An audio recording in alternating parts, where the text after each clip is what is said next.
3 days into the silent treatment, Derek, my fiancé and CEO, greenlit his assistant's pitch for a self-driving road trip. He expected me to flip, like always. I didn't. A month later, he came back and saw it. I wasn't the same. He backed Molly, stole my project, and thought I'd explode. I didn't. I just helped her draft the proposal. He trashed everything I built just so she could snag her year-end bonus. I didn't fight back, took the blame, took the hit. Molly was all smug. See? Told you. You can't go at Yara head-on. Give her the silent treatment. She folds. She's scared of losing you. That's why she's playing nice. Derek ate it up, called her smart. Then he pulled me aside, offered a raise, a promotion, even a fancy wedding. First time he'd ever brought it up. But he missed one detail. He'd already signed off on my resignation while he was off playing Road Trip King, and I'd already dumped him. That was it. Clean cut. Nothing left. Yara, Mr. Cromwell needs this proposal ASAP. Sorry to bug you, but finish it before you head out. Molly Leach, Derek's assistant, dropped a fat stack of papers on my desk, all chipper like we were besties. I took them. Got it. She wasn't done. Still smiling, she threw in, Mr. Cromwell and I have a client meeting later. Just leave the docs on his desk. Oh, and tidy up his office before you go. Then she strutted off like she owned the floor, heels clicking, mood sky high. Around me, the office fell quiet. My coworkers shot me that awkward look, half pity, half helpless. Everyone knew Derek Cromwell, CEO of Vantral Corp, was my fiancé. Everyone also knew he blatantly played favorites, and Molly was his number one. He'd yanked her from another firm, made her director, then handed her $1 million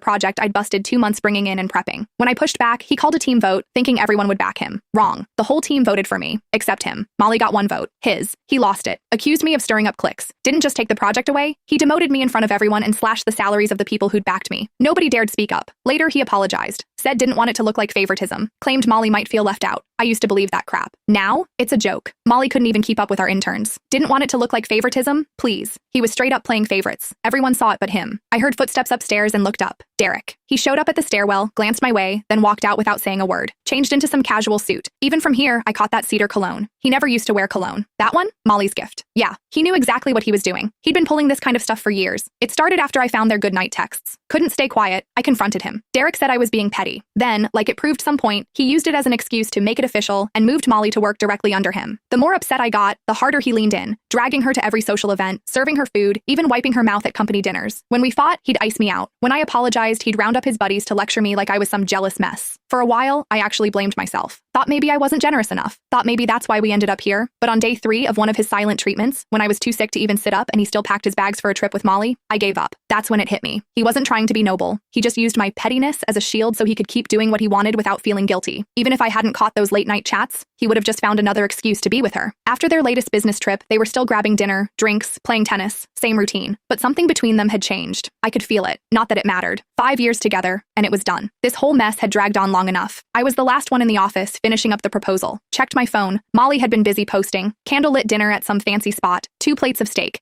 Derek, all polished and perfect, cutting hers for her. Caption, steak cut by the